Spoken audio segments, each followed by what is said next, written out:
Good morning and welcome to the First Unitarian Society of Madison. My name is Kelly Crocker and I'm one of the ministers here. Today I'm joined by my colleague, Reverend Kelly Asprooth-Jackson, and the worship team of Linda Warren, Melissa Adams, Stephen Gregorius, Daniel Carnes, and the Sun. Thank you to our teen choir for being with us this morning on a very, very early morning. Thank you.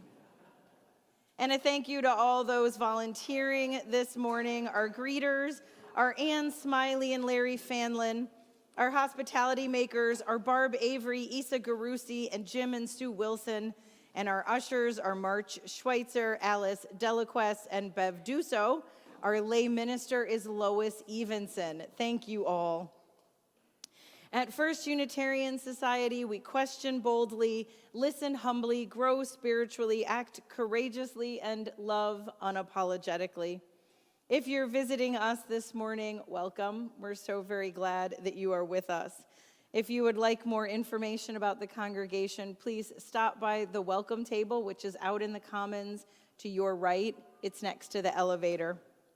We also hope that you'll be able to stay and join us for coffee hour immediately after service, which is also right out in the commons. And for those of you connecting with us virtually today, welcome to you as well. We're so very glad that you are with us. We hope that you will take a moment after service to watch the announcements slides to find out more about what's happening here at First Unitarian. Now, FUS depends on many lay leaders to ensure we are fulfilling our mission and following our policies. We rely on the varied talents and experiences of the members who fill these roles. Our lay leadership consists of the Board of Trustees and their committees, finance, personnel, governance, and nominating. At our May parish meeting, we will vote on candidates for the board and the nominating committee. So if you are interested in learning more about these opportunities, or if you would like to recommend someone, members of the nominating committee will be in the commons during coffee hour today. There's also more information in the red floors.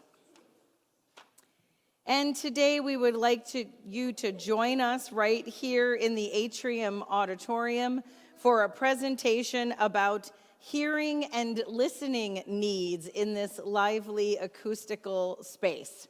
We know that this is not the easiest space in which to hear the spoken word, and there are things that you can do that would help. And so Connie Nadler will be right up front here after service with some information about this room. If you struggle to hear in this space, if you are currently squinting at me because that makes hearing easier, please come on up to the first two rows and join Connie to find out more about hearing in this room. And today at 12:30, following the 11 o'clock service, Kelly AJ, Liz Hockton, and Sue Haug of the Social Action Ministry teams will be hosting an open meeting on immigration justice over in the Landmark Auditorium. They will be discussing opportunities for individual and collective action in defense of our immigrant neighbors, and they are specifically looking for your input and your energy as we look toward what next steps lie ahead for our work in this area as a congregation. So it's today at 12:30 over in the Landmark. And as part of our annual stewardship campaign, we are continuing our testimonials about why this congregation matters, and today we are lucky enough to be hearing from Liz Hockton.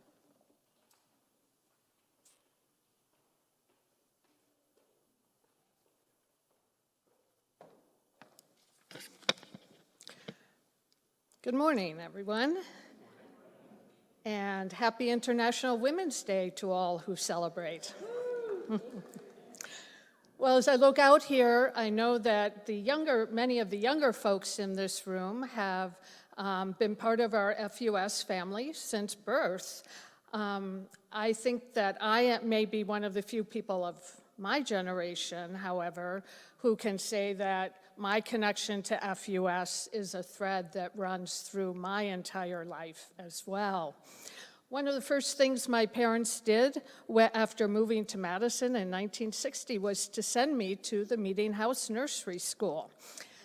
And about a decade later, they joined the society just in time for me to attend 1 year of religious education.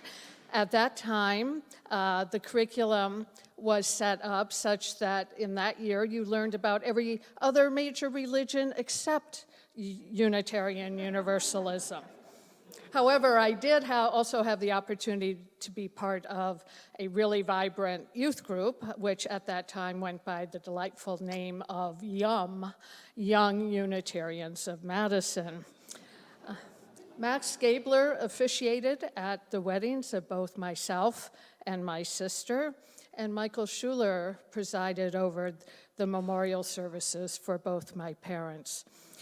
But for many years after moving back to Madison with my own family about 25 years ago, FUS was rather peripheral to my life. Actually, to be honest, I was something of a lurker, a consumer, not a contributor, a hanging thread in the fabric of this community. That all changed about a decade ago when I found myself a newly divorced, empty nester and somewhat adrift, both personally and spiritually. That's when I made a conscious decision to weave myself more intentionally into the life of this community. I was looking for solace and support, yes, but I also wanted a place where I could find renewed purpose and nurture others. Well, I'm here to tell you my strategy worked. I joined a chalice group filled with amazing women. I took a pilgrimage to Transylvania to visit our partner church at Nazareth with Kelly Crocker and others. And I started volunteering more. Just small things at first, but I was gradually drawn more and more into the social justice work of this community, which for me is really central to what it means to be a UU. After all, to paraphrase our congregational vision and mission statements, we envision a world that's fueled by love and justice, yes, but we also act courageously to bring that about. So for me, my particular passions have been climate action, refugee sponsorship, strengthening and defending democracy, and now immigrant justice. So my opportunity to reiterate the invitation to join us at the 1230 Forum. So along the way in this journey, I finally took the new UU class, learned something about Unitarian Universalism, and signed the membership book. And that was the point when I became more intentional, consistent, and generous in my financial support for this community that had become so central to my life. It was a bit challenging at first to figure out exactly how much to pledge, and I found it helpful to review my discretionary spending as a whole and think about whether my choices were reflecting my priorities and my values. Over time, I've had to make some adjustments as my financial circumstances changed after retirement. More recently, I've become a sustaining steward, which I see as a gift to myself as much as anything, an ongoing reminder of my role in assuring the continued health and vibrancy of this community and creating and sustaining the amazing tapestry that is First Unitarian Society. Thank you.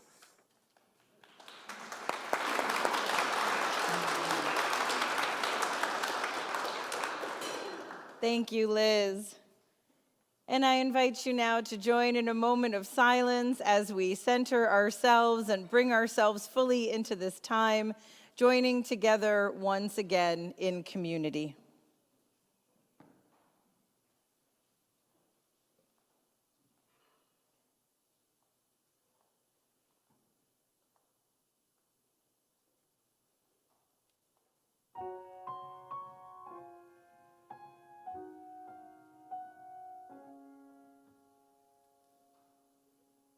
On this day, as with so many Sundays, we come in from the whirling world The wind, the bright sun, the push and pull of tides and times, from the tumult of global news and local stories, the pain we hear of, the demands on our spirits, the do this now culture that we live in.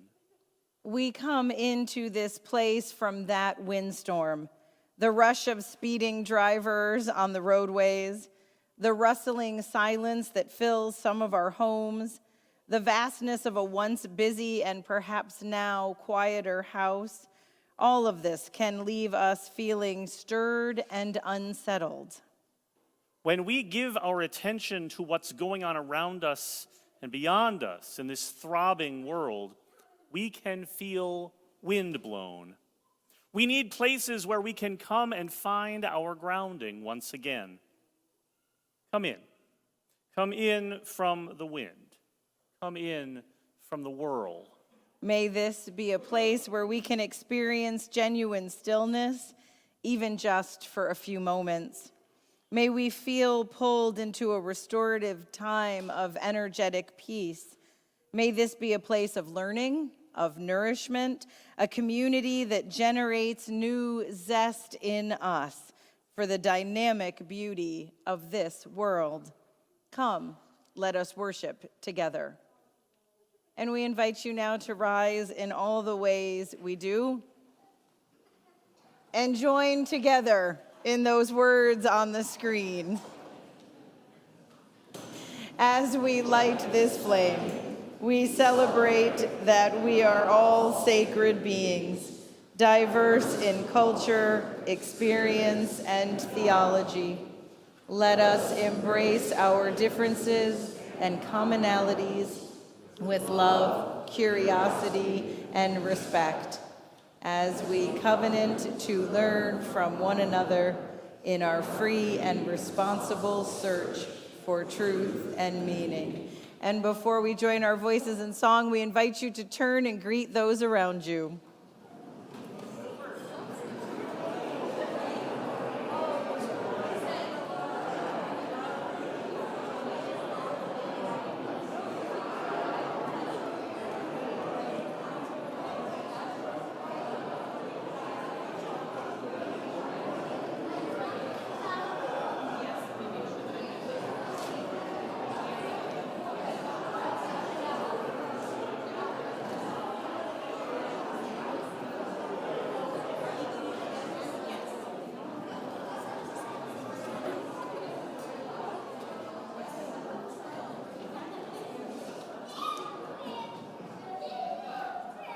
Good morning. Please join us in hymn number 12, if you would, please.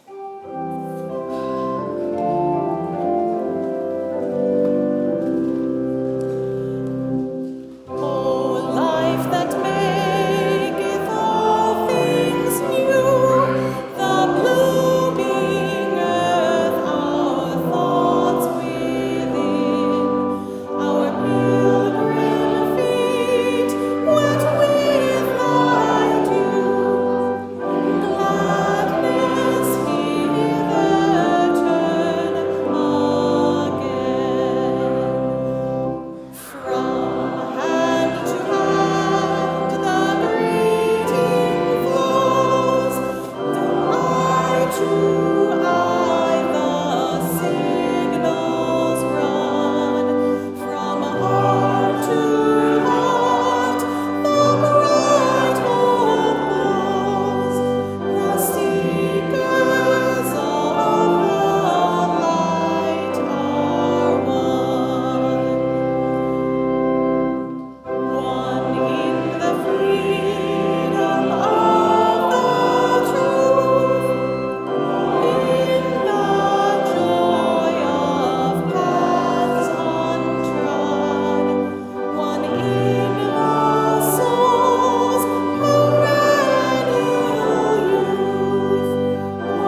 seated. And we invite anyone who would like to come on up for our story to come and join us on the carpet.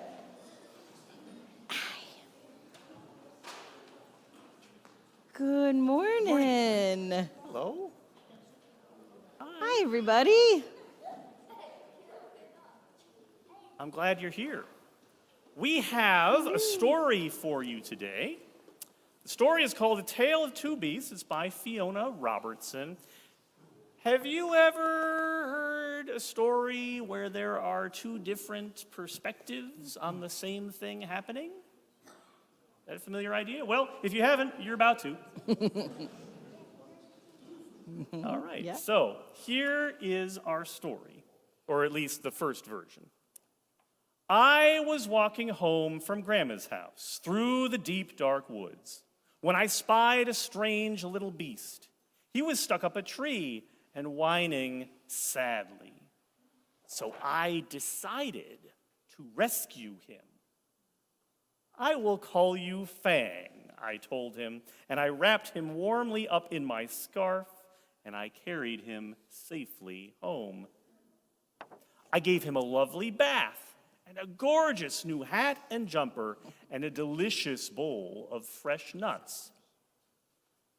I made him a beautiful house, and gave him Lord Rex to play with. I took him out for lots of long walkies to keep him fit and healthy. I showed him off to all my friends who loved him nearly as much as I did. But for some strange reason, the little beast did not look very happy. In fact, he was looking rather hot. I hope he's not sick, I thought. I opened the window to cool him down, but then something terrible happened. He threw off his clothes, leapt out the window, and ran away as fast as he could, back to the deep, dark woods. I wanted to go and look for him, but Mama had other plans. Tea time, bath time, bedtime. I couldn't sleep. I missed the little beast, and I wondered if I would ever see him again. But then a small, furry shadow appeared at the foot of my bed. The strange little beast had returned. He seemed quite pleased to see me, and I began to think that maybe, just maybe, it wasn't that strange after all. I wonder why he came back. Okay, are you ready? Yes. Two sides to every story. I was hanging from my favorite branch, singing happily to the birds in the trees, when I was ambushed by a terrible beast.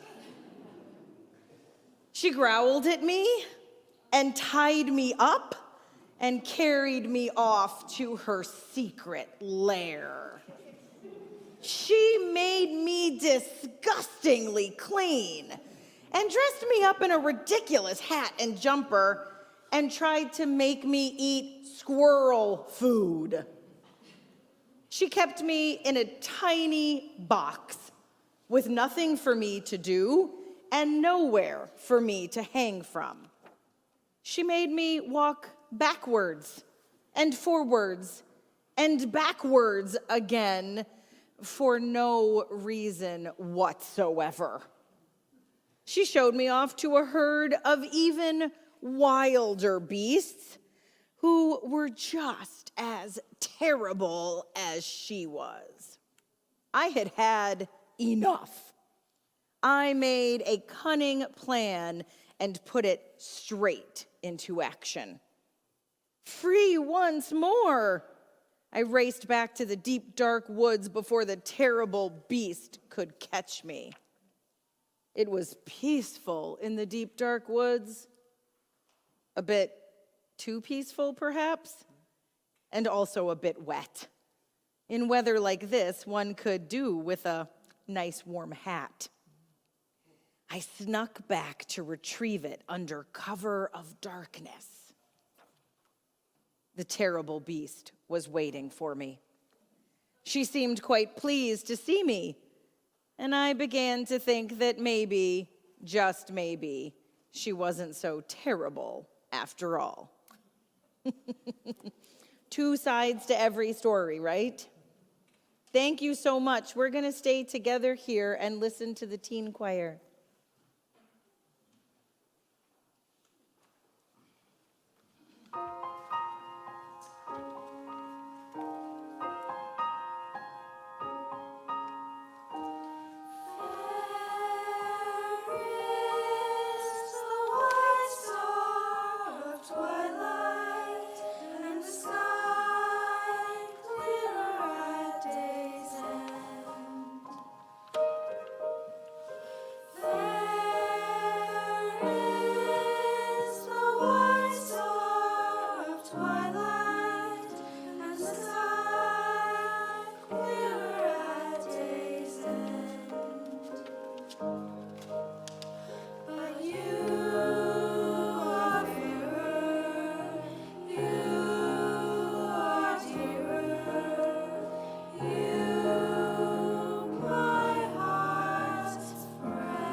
Thank you. Now we're going to sing you off to classes.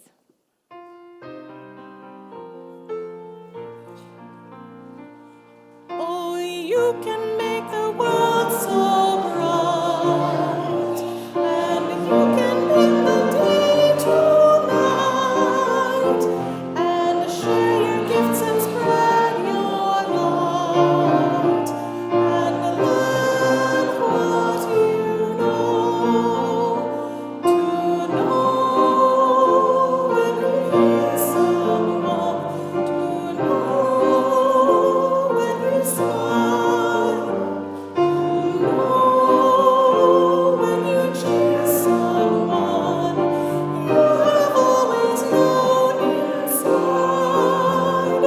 A hand that touches one in need, gesture any helping deed, and all can plant this caring seed for countless lives all world.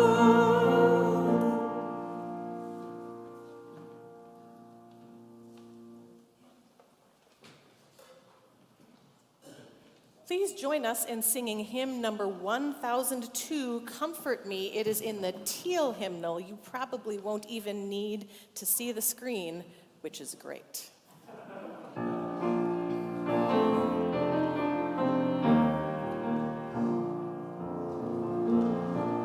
Comfort me, comfort me,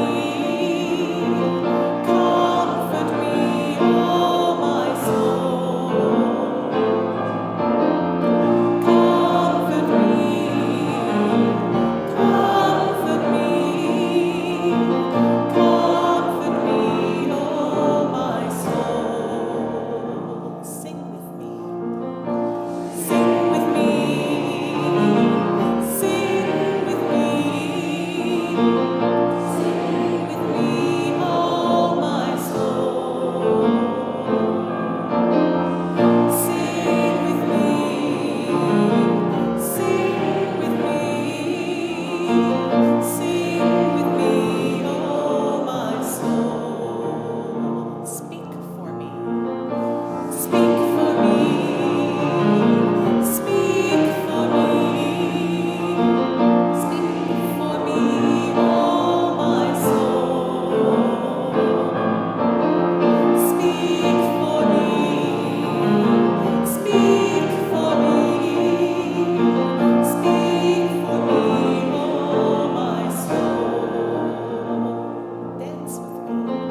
inspiration today is a story, and it comes to us from the Talmud, that collection of rabbinic arguments and stories about rabbinic arguments that is central to all of the rabbinic Jewish tradition.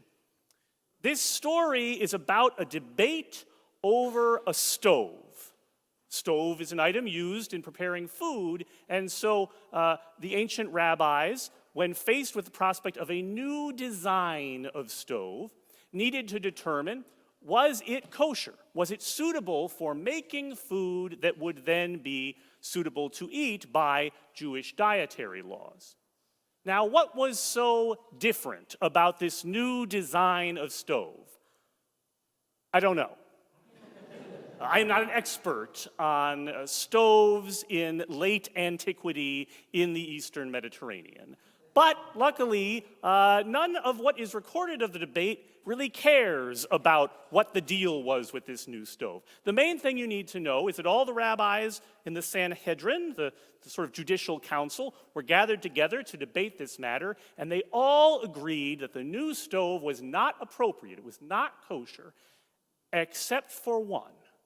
Rabbi Eliezer was quite insistent that, in fact, the new design of stove was just fine. It was suitable for making food, and everyone should not worry about it so much. He presented his arguments, he was heard, and he convinced no one. But he wasn't satisfied at this. Having already given all of his reasoned arguments on the subject, he declared, "If it is as I say that it is, let this carob tree," there was a carob tree in the story, "let this carob tree give evidence on my behalf." And with that, the carob tree uprooted itself from the earth and flew across the room. All right, well, that's pretty strong evidence that something's going on, I suppose. But the other rabbis declared, the carob tree is not a member of this assembly. It has no vote. It's not in a position to give evidence. Your argument is not valid. Well, Rabbi Eliezer said, fine. If it is as I say, then let this stream, there was a stream also in the story, let this stream reverse its flow. And as soon as he said it, it did exactly that. It was flowing from here to there, and then it was flowing from there to here. Very impressive. But again, the rabbis agreed, the stream, not suitable for giving evidence on this argument. You're still overruled. Fine. Rabbi Eliezer said, if it is as I say, let the walls of the meeting house give judgment. And with that, the walls themselves began to shake, almost like there was an earthquake happening, although the floor was very still. And one of the other rabbis stood up and said, now you listen here. Who are you to intercede in the events of this assembly? And with that, the walls kind of got sheepish about it, and they calmed down. Finally, Rabbi Eliezer said, if it is as I say, then let heaven bear witness on my behalf.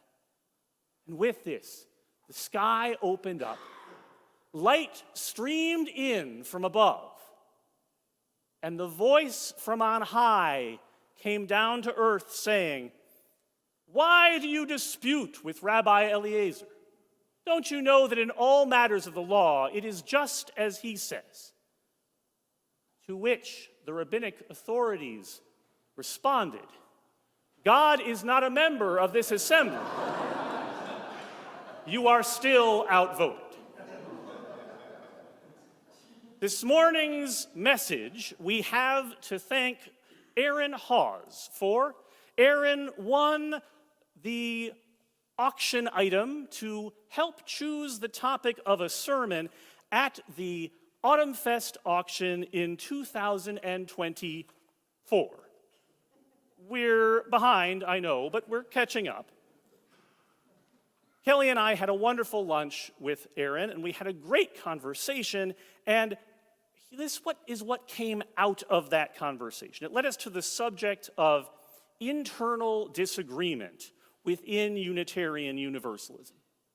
She noted, and I would agree with her, that we have many and varied differences of thought and belief, and even of principle within our tradition, and that this makes us rather unusual in comparison to the most prominent religious voices in our society. In discussing where all of this space for disagreement comes from, we reached the conclusion that is ultimately made possible by our lack of, or rather, our democratic version of spiritual authority. There's a conversation I've had with my mother many times over the last 20 plus years, and it goes something like this. Where are you going tonight? My mother will ask. Back to work, I respond. Got a meeting. She says, I just don't understand. Why do you have so many meetings? What is there to decide? What do you have to talk about so much? Can't one person just say how it works and you all just go along? For us, it's a funny question. For my mom, it's an honest one. Because Mom has spent her life in a faith tradition that holds scripture, tradition, and the official teaching of the church as the last authority on matters of faith. When there is one person, or one text, or one governing body that holds the authority to make the decisions, you have a lot less meetings. But we Unitarian Universalists have always held different views on external authority. It comes to us from our beginnings in the Protestant Reformation. Ferenc David, the founder and first bishop of the Unitarian Church in Transylvania, rejected the authority of the state church and stressed freedom in religion, the unrestricted use of reason rather than reliance upon external authorities, and a tolerance of differing religious views. His teachings on religious tolerance helped frame who we were 450 years ago and bring us the theological pluralism which shapes who we are today. So let's take two very classic theological questions and see the differences that are living right here in this room. I'm going to make a statement. If this statement resonates with your beliefs, please raise your hand. I believe in a holy presence of some kind that is present in my life and in the world. Okay? All right. Make sure you're looking around too. It's not just for me. Okay. There's no point if it's just me looking around. I believe there is no divine presence of any kind, and the concept means nothing to me. Okay, look around, hands. I believe there might be something, there might not be. I am open to the concept and the possibility. Okay, look at those hands. All right, one more. When I die, I am simply done, nothing more. Okay? Make notes of this. It'll help plan their memorials. Okay. We get all the information we can from all the sources we can. When I die, my spirit will leave this life and become one with some kind of consciousness. Anybody? Okay. I do appreciate that I think for every question I've asked so far, Mike's answer has been this. Like poster child for Unitarian Universalism right there. All right, when I die, my spirit leaves this body, but I am still able to watch over my loved ones. Nobody on that one. Oh, me, I got some hands. You've started a trend. There are probably as many statements about both of these topics, God and the afterlife, as there are those of us present in this room today. Without an external authority telling us what it is we must believe, We are free to discern those beliefs for ourselves. Our religious tradition was further shaped by the Enlightenment and by the Puritans' Cambridge Platform of 1648, which established congregational polity. That's our form of governance. All this means is that churches are free of any kind of ecclesiastical authority. It is up to the members of the church to make decisions for themselves. These decisions include how they will be structured, what it takes to become a member, the hiring and firing of their ministers.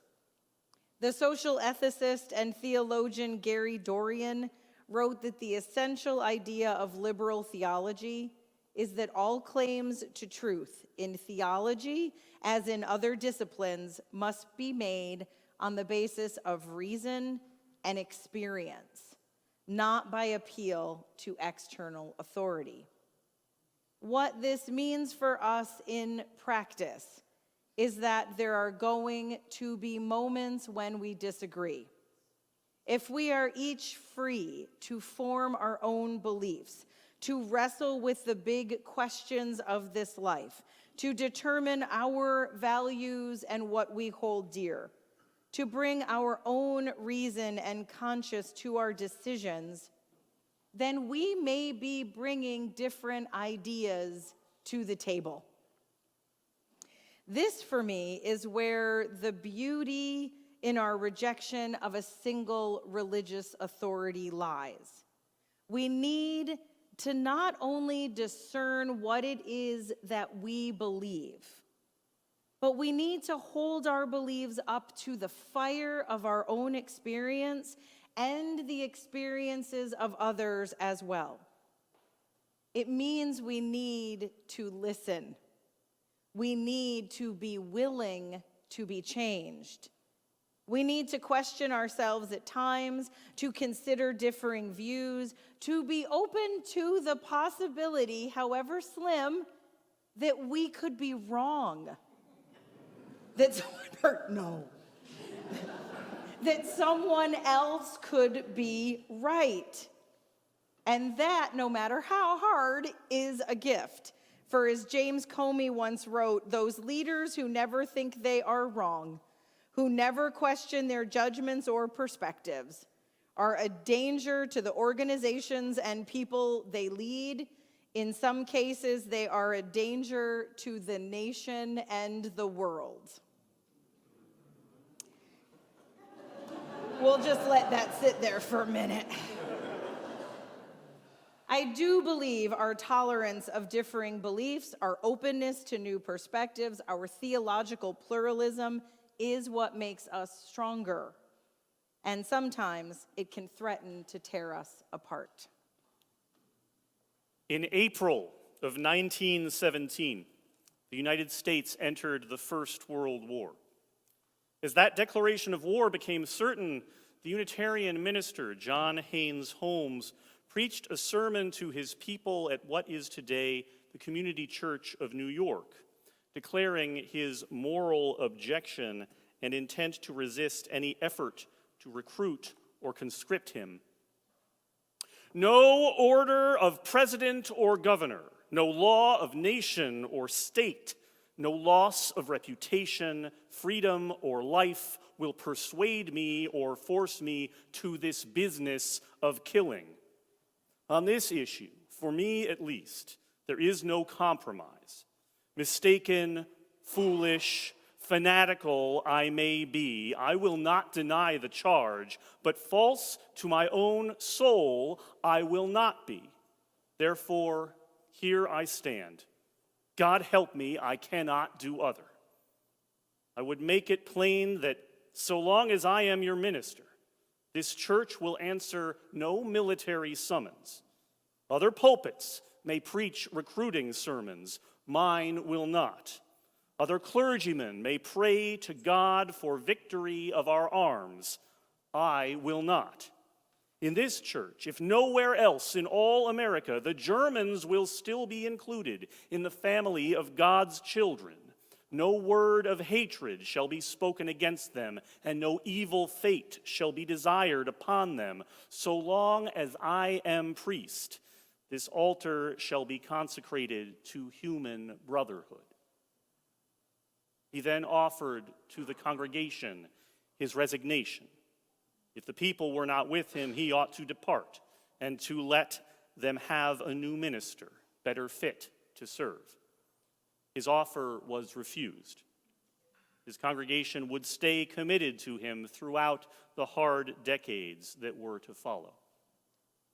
When John went to the General Conference of the Unitarians of the United States and Canada in Montreal a month later, tensions ran high. He presented a report to that meeting, noting that the congregations of their association were not of one mind on the subject of that or any other conflict. Many supported the decision to go to war, but many also had reservations about it. In particular, there was grave concern about the Espionage Act of 1917, which made it illegal for any person or organization to speak out publicly against the American war effort, or to encourage conscientious objection or draft resistance. And there were also some, like Holmes, whose faith called them to stand against the war in all of its forms. Aware that he was in a small minority within the denomination, he did not argue that all his fellow Unitarians should adopt his same position, but called instead for a free expression of belief and opinion, to work toward a ministry of reconciliation between conflicting positions in order ultimately to realize a gospel of peace.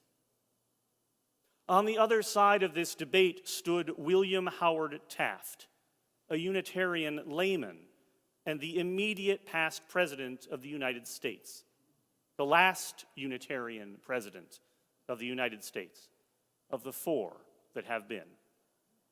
Taft was then serving as the president of that year's General Conference, and he believed that the Unitarian movement needed to make clear and certain its strong support for America's entrance into the war, and he made a motion to that effect. He said, "Our house is afire, and we must put it out, and it is no time for considering whether the firemen are using the best kind of water." Taft's motion carried overwhelmingly.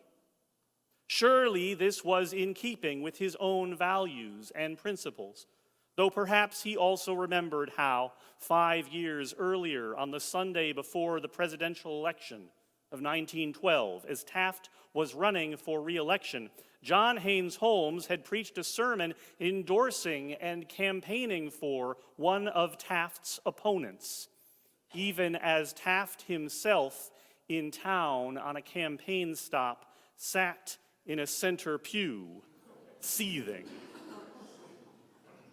The American Unitarian Association ultimately voted to deny aid to congregations served by ministers who opposed the war. For many, this meant that they were forced from their pulpits. For John Haynes Holmes, it meant that he and his congregation both officially broke from the wider Unitarian movement, or rather, were broken off from it. But though John Haynes Holmes and his congregation did leave our association, ultimately, both did eventually return. After almost 20 years had passed, our leadership recanted their decision to punish congregations whose ministers opposed the war. And when the U.S. entered the Second World War, Holmes was even more lonesome in his principled opposition to it. But this time, there was not the same institutional persecution. We had learned, perhaps, to better accept profound differences of principle among us. Still, that does remain a lesson that needs to be relearned periodically. For about 10 years, the acronyms BAC and BAWA, Bach and Bawa, signified the deepest division in our history. In 1965, many UUs, ministers included, answered Martin Luther King's call to come to Selma. One of those ministers, James Reeb, was attacked and murdered there. His death energized and enraged not only Unitarian Universalists, but the nation. Congress finally passed long overdue civil rights legislation, and across the country, many UUs organized or joined protests and marches. The intensity of the experience transformed them. The consensus about racial justice sharpened, and the level of commitment to it rose. While UUs had been promoting integration and equality of access since the 1940s, Selma signaled the seriousness of the UU concern for racial justice, a commitment reaffirmed when in 1966 King delivered the Ware Lecture at our General Assembly.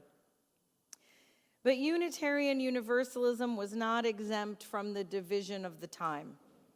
As Martin Luther King preached nonviolence and the coming together of all people, Malcolm X was preaching not integration, but separatism. And this divide was experienced among us as well.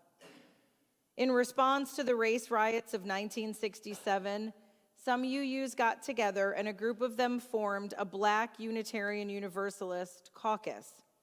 This group, with the acronym BUUC, demanded that the Unitarian Universalist Association Board establish a Black Affairs Council, BAC, to be appointed by the caucus and funded for 4 years at $250,000 a year or $1 million total.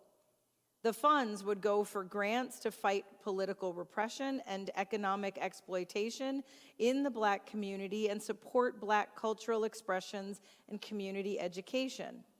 In addition to overseeing the grants, the proposed group would allow members to create an affinity group only for Black UUs, where they could explore their identities and what it meant for them to be Black Unitarian Universalists. Now, this is something that we would not bat an eye at today.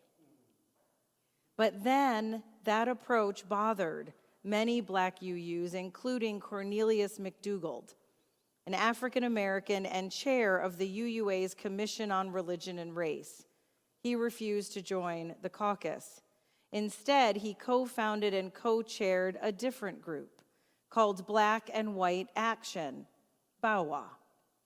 The co-chair of that group was our very own Reverend Max Gabler. There's enough history in the story of Bach and BAWA and what happened to be an entire sermon series. So let me just try to boil it down for you this morning.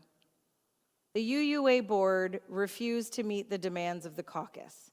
And at the 1968 General Assembly, the board and the president urged delegates to substitute voluntarily raised funds for the $1 million and to accept both Bach and BAWA as affiliate members.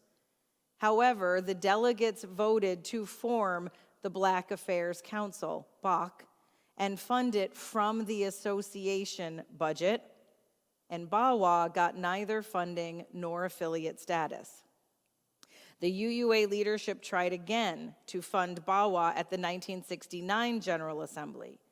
The agenda included a proposal to allocate the second $250,000 to BAC and to give $50,000 to BAWA. Bach insisted that funding both groups would be contradictory. Either the UUA supported Black empowerment or it didn't, and therefore it would refuse to accept the funding if BAWA got even 1 penny. The Black Affairs Council and their supporters walked out when a BAWA co-chair attempted to speak, and most of them left the denomination and have never come back. Now, later that year, faced with a substantial budget deficit, the UUA pulled some of the funding altogether. The full $1 million was never given. And by 1972, both Bach and Bawa ceased to function. Yet the harm is with us still. The Reverend Mark Morrison Reed, whose mother took him to the first National Conference of Black Unitarian Universalists in early 1968, had this to say about his realization of how this controversy still lives among us. He says, in 1993, I led a history workshop on Diversity Day at General Assembly in Charlotte. When I got to talking about empowerment, a verbal fight erupted in the room. And while preparing a version of this story for a book I was writing, trying to figure out why this fight remains, I solicited the opinion of a respected colleague. He replied in support of the Black Affairs Council. He said, I defined who I would be in relation to issues of race, in relation to institutional loyalties, in my understanding of to whom and to what I am responsible. That is what places the controversy beyond reconciliation and keeps it vibrant and vital in my life. What is at stake is nothing less than an unwillingness to compromise, apologize for, or explain away a deep and abiding commitment that set me on the path I have followed ever since. That moment in his life enabled him to define himself. Was it life-transforming? Yes. Why, Morrison Reed asks, is reconciliation still so difficult? He said, I can speak only for myself about what I've come to understand. I speak also out of disappointment and weariness, anger and amazement that we have allowed this to drag on for more than 40 years.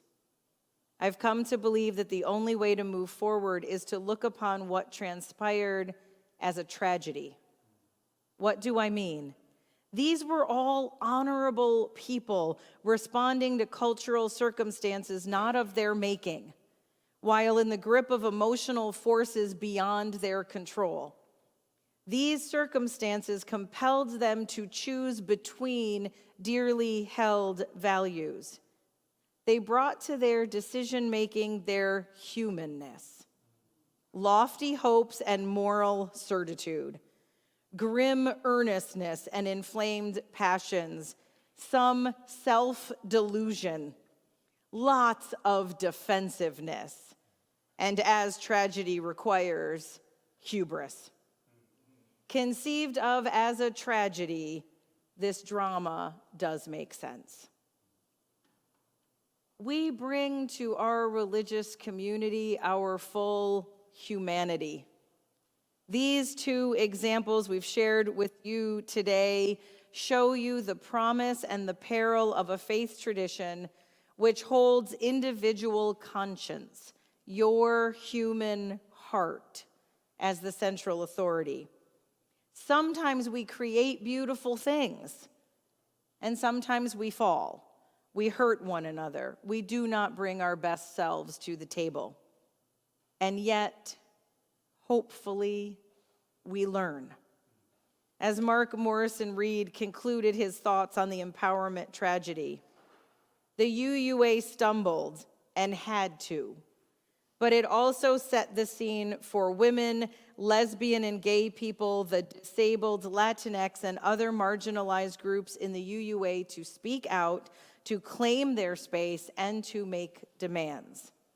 These identity groups also experienced resistance, but the outcry was neither as prolonged nor as intense. Who today would challenge an oppressed group's right to gather together to explore its identity, formulate a strategy, and take a stance?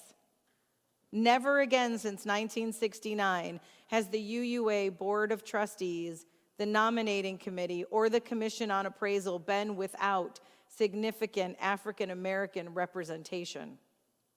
Never again would we produce a hymnal or religious education materials without reference to African American experience.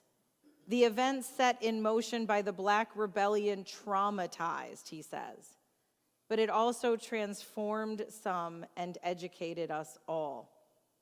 As Ben Scott said, the tragedy would have been if successive generations had had to continue to struggle the way they did. For centuries, our tradition has taught that we need not think alike to love alike. Sometimes we teach that in one moment, and in the next we are surprised by just how unalike our thoughts can be. But at our best, we are a collective of many different spiritual authorities, as many authorities as there are Unitarian Universalists, working earnestly to make common cause together. And when we stumble on a rock in our path, it should be with the understanding that successive generations may come to use that same rock as their cornerstone.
I invite you into this time of giving and receiving, where we give freely and generously to this offering, which supports the ongoing work of this community and the work of our outreach offering recipient, whom this week is Veterans for Peace, the Madison chapter, who is a part of a global organization of military veterans and allies whose collective efforts are to build a culture of peace by using their experiences and lifting their voices. They inform the public of the true causes of war and the enormous costs of wars, with an obligation to heal the wounds of war.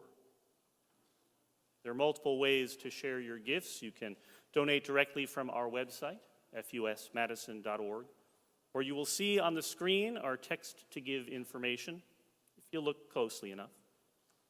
And now baskets will be passed here in the auditorium for cash or checks. Thank you for your generosity and your faith in this life we create together.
In this gathered community, we take a sacred pause to share what rests on our hearts.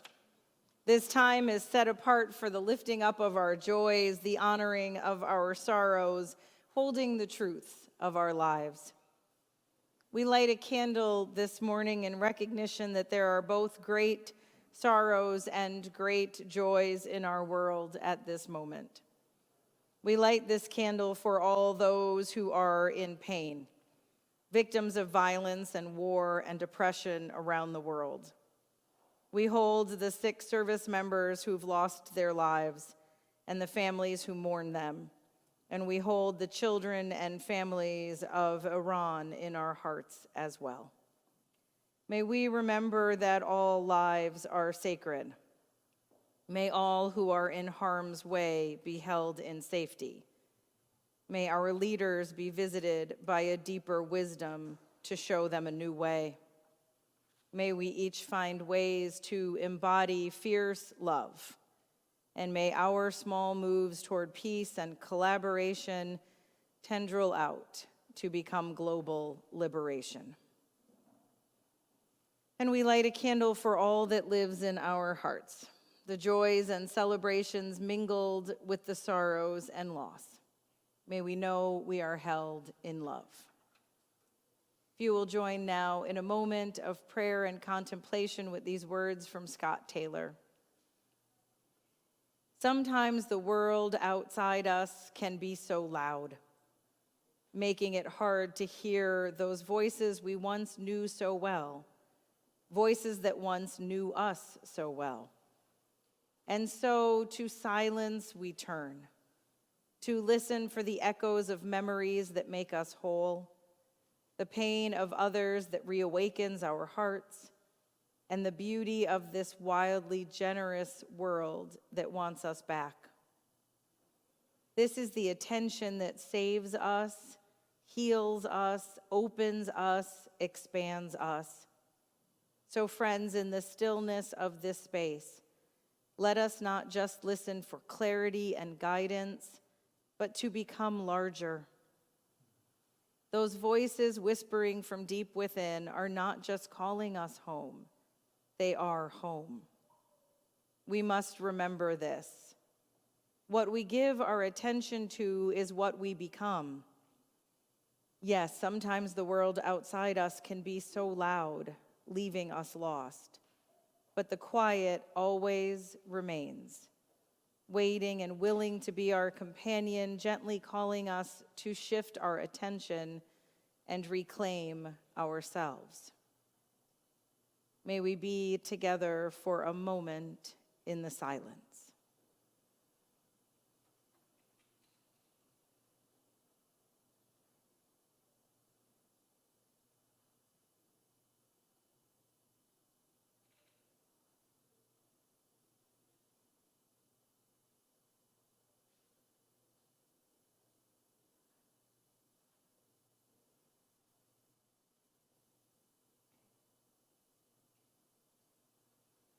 Amen.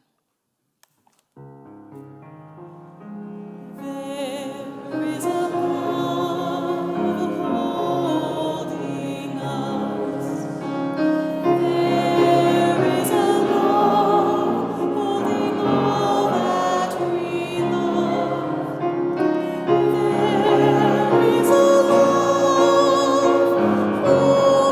holding us. We rest in this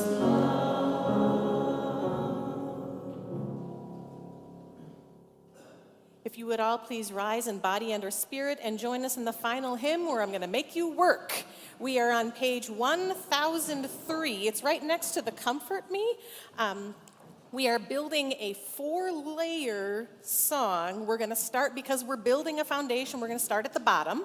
So we're going to start at the bottom line, and then we're going to sing the bottom line a couple of times, and then you'll see me go like this. And then then some of you will stay on the 4th line, and some of you will hop up to 3. And then I'm going to go like this, and some of you will join me on line number 2. And then I'm going to go like this, and some of you will join me on line number 1. And then we're going to sing the whole thing a couple of times, and then we'll wrap it up with a big finish. You ready? Let's do it. first line. Where are we come from? Where are we going? Where do we come from? Where are we going? Mystery, mystery. Life is a riddle and a mystery. Mystery, mystery, mystery and a mystery. Where do we come from? Where do we come from? Where do we come from? Where are we? Where are we going? Where do we come from? What are we? Where are we going? Where do we come from? Where are we going? Where do we come from? Where are we going? Good job, everybody. We like it when Melissa makes us work. Go now in peace. Hold each other in love. Truly listen to each other. Speak what each of you must speak and be ready in any moment to disarm your own heart. And always live as if a realm of love and justice has begun. Blessed be, go in peace, and please be seated for the postlude.